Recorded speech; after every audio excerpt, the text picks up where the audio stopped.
மக்கள் எதிரொலி நேயர்களுக்கு அன்பு வணக்கம்.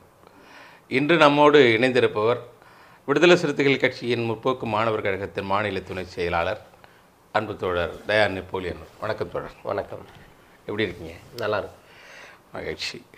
இப்போ நாடாளுமன்ற தொகுதி மறுபரிசீலனை பற்றி பயங்கர விவாதம் இந்தியா முழுவதும் போயிட்டுருக்குது. இந்த விவாதத்தில் இப்போ தமிழக முதலமைச்சர் அவர்கள் அண்டை மாநிலத்தினுடைய தென் மாநில முதல்வர்களை எல்லாரையும் அழைச்சி அனைத்து கட்சி கூட்டத்தை நடத்தி முடிச்சிருக்கிறாங்க. இதனுடைய எதிரொலி எப்படி இருக்குன்னு நினைக்கிறீங்க? இல்லை திட்டமிட்டு பாஜக ஒன்றிய அரசு ஒரு பெரிய சதி திட்டத்துக்கு தயாராக இருந்தது. அதை முன்கூட்டியே அறிந்தவராக முதல்வர் ஸ்டாலின் அவர்கள் இந்த நாடாளுமன்ற மறுசீரமைப்பு நிகழ்வை நிறுத்தணும்.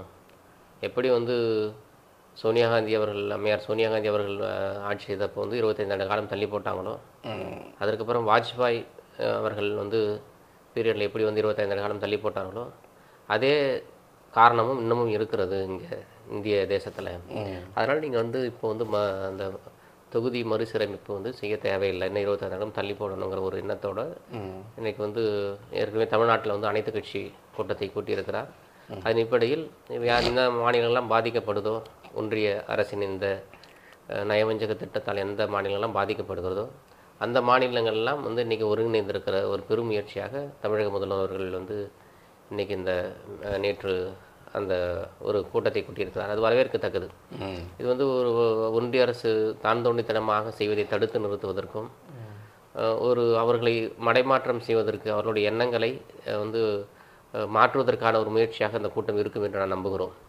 என்று சொன்னால் சுதந்திரம் வாங்குறதுக்கு பிறகு மக்கள் தொகை அடிப்படையில் ஒவ்வொரு வருடமும் 10 ஆண்டுகளுக்கு ஒரு முறையோ மக்கள் தொகை கணக்கெடுப்பு நடத்த வேண்டும். அதன் அடிப்படையில் நம்ம கணக்கெடுப்பே 2011 அப்புறம் இன்னும் கணக்கெடுப்பு நடத்தலை, மக்கள் தொகைக்கு சாதிவாரி கணக்கெடுப்பு நடத்தலை.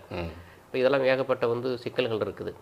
அவர்கள் எப்படியாவது போன்ற ஆட்சி காலத்திலேயே சுயமாக அனைத்து தொகுதியிலும் வெற்றி பெற்று இந்த அரசியல் சட்டத்தையே மாற்ற வேண்டும் என்கிற அடிப்படையில் தான் தன்னுடைய காய்களை நகர்த்தி இருக்கிறார்கள். அதற்கான வாய்ப்பு இல்லாமல் போக இருப்பதால் இன்றைக்கி இந்த வேறு மாதிரியான ஒரு சூழலை இன்றைக்கி ஏற்படுத்தியிருக்கிறாங்க மத்திய ஒன்றிய அரசு, பாஜக அரசு. ஆனால் பாஜக அரசு தெளிவாக சொல்கிறாங்க, நாங்கள் அதற்கான எந்த முன்னெடுப்பும் எடுக்கவில்லை. அண்ணாமலை என்ன சொல்கிறாருன்னா, தமிழக முதலமைச்சர் ஒரு கற்பனை பயத்தை ஏற்படுத்துகிறாரு அப்படின்றாங்க. அதில் கற்பனை பயம் முன்கூட்டியே யோசிக்கிறது தப்பு இல்லை. பாஜகனுடைய சதித்திட்டம் என்னன்னு முன்கூட்டியே தெரியும். அப்போ நம்ம முன்கூட்டியே யோசித்து அதை தடுக்க வேண்டிய முயற்சிகள் செய்தால் இன்றைக்கி தடுத்து நிறுத்தப்பட்டிருக்கிறது. எப்படியாகவும் தமிழக நலனை, தமிழர்களுடைய உரிமையை பறிக்க வேண்டும் என்பதில் பாஜக அரசு குறியாக இருக்கிறது. அதுவும் குறிப்பாக தமிழ்நாட்டுடைய பாஜக சொம்பு தூக்கிகள் மிக அதிகமாக சொம்பு தூக்கி கொண்டிருக்கிறார்கள். மத்திய அரசினுடைய கைப்பாகவே முற்றிலுமாக மாற்றிவிட்டார்கள்.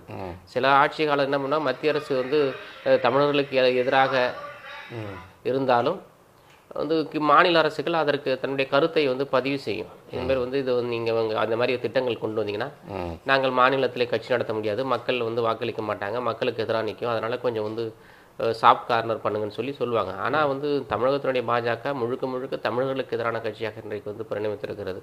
தமிழர்கள் நலனை குழி தோண்டி புதைப்பதற்காகவும் அனைத்து வேலை திட்டங்களையும் செய்து கொண்டிருக்கிறது பாஜக. அதனால் பாஜக எடுக்கிற ஒவ்வொரு முயற்சியும் தமிழர்களுக்கு எதிரான நிலைப்பாடுகளை தவிர மக்கள் நலன் சார்ந்து எடுக்கிற முடிவுகள் அல்ல. ஆக ஆனால் பாரதிய ஜனதா கட்சி என்ன சொல்கிறாங்க, மக்களுடைய வளர்ச்சிக்காக மறுசீரமைப்பு நாங்கள் முன்னெடுத்தோம், ஆனால் இது எந்த அறிவிலும் வரல. மக்களுடைய வளர்ச்சி என்பது மக்கள் தொகை அடிப்படையில் தானே இருக்கணும். இப்போ மக்கள் தொகையை கட்டுப்படுத்துறதுக்கு யார் திட்டங்கள் போட்டது? மத்திய அரசு தானே திட்டங்கள் போட்டது. அந்த மத்திய அரசு போட்ட திட்டங்களை முழுவதுமாக நடைமுறைப்படுத்திய மாநிலங்கள்லாம் இன்றைக்கி பாதிக்கப்படுதா இல்லையா? மக்கள் தொகை கட்டுப்பாட்டுக்கு வந்ததால இன்றைக்கி மக்கள் தொகை கட்டுப்படுத்த வந்ததால் தானே இன்றைக்கி நீ எங்களுக்கு மக்கள் தொகை கம்மியாக இருக்குது.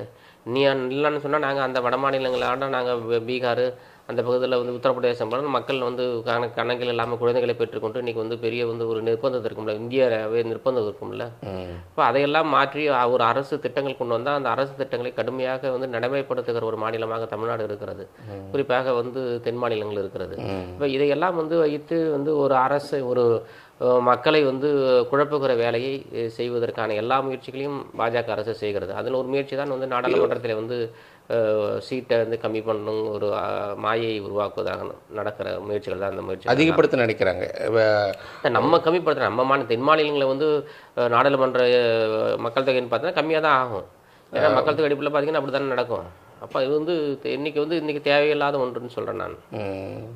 இப்போது இந்த முன்னெடுப்புகள் வந்து தேவையில்லாத ஒன்றாக நீங்கள் கருதுறீங்க? ஆமாம், இன்னைக்கு காலகட்டத்தில் தேவையில்லை.